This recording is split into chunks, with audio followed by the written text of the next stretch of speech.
বাবাই, তুই কোথায় যাচ্ছিস? চুল কাটতে যাচ্ছি, টাকা দাও। আচ্ছা ঠিক আছে, নে। দেখবি চুল যেন একদম ছোট ছোট করে কাটা হয়। ঠিক আছে। ছোট ছোট করে কেটে আসবি, নাহলে কিন্তু আবার পাঠাবো বলে দিলাম। বাবা, বললাম তো ঠিক আছে। ও জেঠু, আমাকে ন্যাড়া করে দাও তো। ন্যাড়া হবি কেন এই গরমে? তুমি দাও না, এই গরমে আর বেশি কথা বলতে ভালো লাগে। ঠিক আছে বস।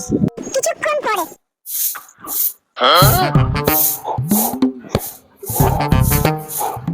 কি রে বাবাই, তোকে ছোট ছোট করে চুল কেটে আসতে বললাম, তুই কি চুল কাটলি? যেমন চুল তেমনই তো রয়েছে। बात तो सही है। চশমাটা পরো, তারপর কি চুল কেটেছি বুঝতে পারবে। अच्छा